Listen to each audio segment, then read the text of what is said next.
बोलिए शंकर भगवान की जय। बोलिए आदि शक्ति जगत जननी जगदम्बा की जय। त्वमेव माता च पिता त्वमेव बन्धु च सखा त्वमेव त्वमेव विद्या द्रविणं त्वमेव सर्वं मम देव देव।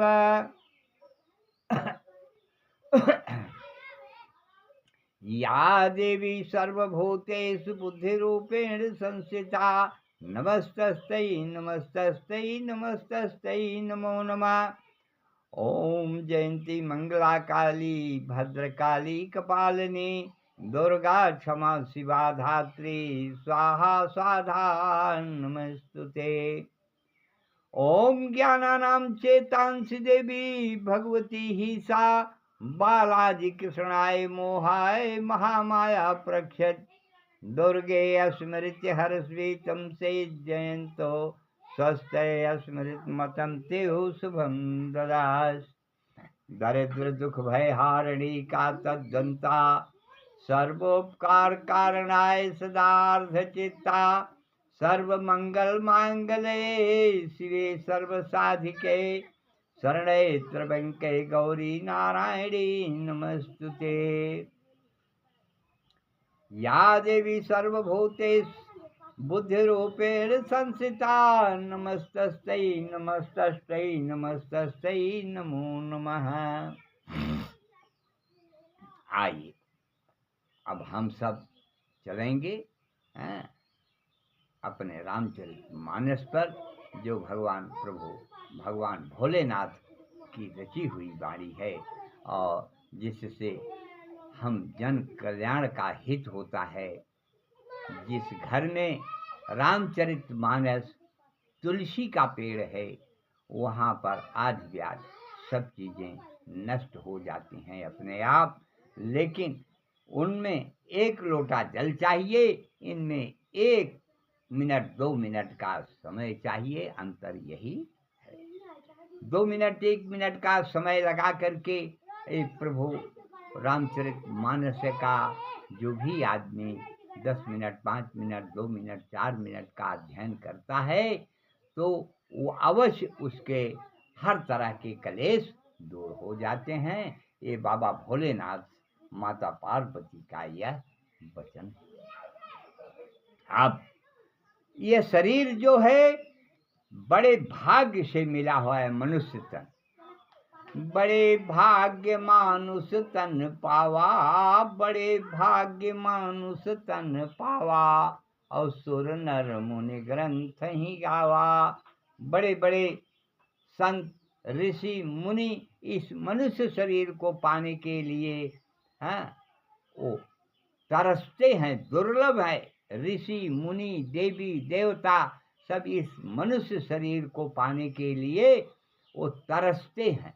अब आज ये मनुष्य शरीर पा करके जो इंसान जो मनुष्य सत्संग कथा भागवत नहीं सुनता उससे बड़ा नरकगामी कौन हो सकता है। ये सत्संग में और कथा भागवत में जाना अति आवश्यक है अगर आप अपना कल्याण चाहते हैं तो। देखिए यहाँ पर ये शरीर ये तन मिल करके, यह शरीर मिल करके इसका उद्धार, आप अपना उद्धार स्वयं कीजिए, उसके साथ साथ दूसरे का भी उद्धार करिए। ये शरीर पर स्वार्थ के लिए मिला हुआ है। आइए यहाँ अपना कर्म कीजिए और दूसरे का उपकार कीजिए। परोपकार आए सतम विभूत। ये दूसरे के उपकार के लिए ये शरीर जो है मिला हुआ है। उपकार जैसे आज देखिए गिद्धराज परोपकार किया, माता सीता को हर करके राजा रावण ले जा रहा था और वो युद्ध करके उसका पंख जबकि रावण ने काट दिया गिरा, उसको जाकर के भगवान अपने कर कमलों से उसका उद्धार किया और उसका उद्धार करने के बाद उसको उसका दाह संस्कार किया, पांचों तत्व पांचों में मिला दिया। इसलिए भगवान को वहाँ अवश्य जाना पड़ेगा। ये पर स्वार्थ की चीज है, ये अपनी कुछ नहीं है। यहाँ आए हैं, भगवान ने 6 चीजें अपने हाथ में लेकर के बाकी आपको यहाँ भेजा है कर्म करने के लिए। कर्मण्येव अधिकारास्ते मा फलेषु कदाचन, काम करते रहिए और उसके फल की आशा आप मत कीजिए। फल देने वाला तो ऊपर बैठा है, वो लेखा जोखा आपका रोज का रोज ले रहा है, क्षण क्षण का लेखा जोखा ले रहा है। जो लेखा जोखा में गड़बड़ करेगा उसको नरक कुंड लिखा हुआ है, और लेखा जोखा में जो सच रहेगा उसके लिए भगवान के यहाँ स्थान खाली। जैसे यह शरीर पा करके आप गंवाइए ना। ये तन पा करके बड़े भाग्य मानुष तन पावा, ये बड़े भाग्य से मनुष्य के शरीर, इसको पा करके कभी गंवाना। हाँ, अब ये इसके लिए साक्षात माता सती ने कहा, पार्वती ने, हे प्रभु आप अमर हैं और मैं मरती हूँ, बार बार जन्म लेती हूँ, आप मुझे भी अमर कर दीजिए। तो अमर करने का यही एक रास्ता है, भगवान के नाम में प्रवीण हो जाओ। भगवान की कथा, भगवान का नाम, उसमें अगर लग जाते हो तो अवश्य अमर होने में कोई संदेह नहीं। सुंदर शरीर पा करके इसको गंवाओ, सुंदर तन पाई के इसको मत गवाओ। सुंदर तन पाई के गंवायो ना, सुंदर तन पाई के गंवायो ना। अरे सुंदर तन पाई के गंवायो ना, सुंदर तन पाई के गंवायो। अर्थात भगवान का भजन कर लो, और यह कुछ साथ जाने वाला नहीं है, यही भगवान का गुणगान जो है यही साथ जाएगा, और कुछ जाने वाला नहीं है। तो भगवान का नाम, भगवान का गुणगान करते जाओ, यही साथ जाने वाला है। सुंदर तन पाए के गंवायो, सुंदर तन पाई के गंवायो ना, सुंदर तन पाई के गंवायो ना। हे प्रभु आपने ये सुंदर शरीर दिया, हाँ सुंदर शरीर तो दे दिया, लेकिन आपने इस सुंदर शरीर के साथ साथ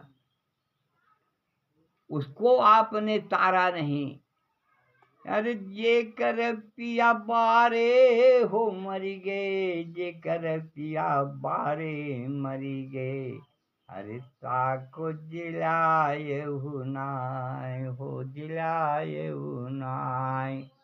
सुंदर तन पाई के गंवाए नाय।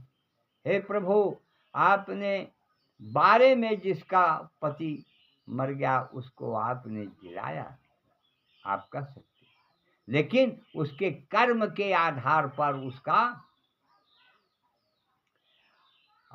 इस तरीके से बाबा कबीर दास ने कहा है कि भगवान का गुणगान ही आपके साथ रहेगा, और ये गुणगान करने में आपका समय ज़्यादा से ज़्यादा 2 मिनट 4 मिनट 5 मिनट का लगाते रहिए, उसी में आपका उद्धार अवश्य होने वाला है, होगा। और जब तक आप लगाएंगे नहीं तब तक उद्धार होने वाला नहीं है। कर्मण्येव अधिकारास्ते मा फलेषु कदाचन, कर्म करने में आपका अधिकार है, और फल जो है ऊपर के अधीन है।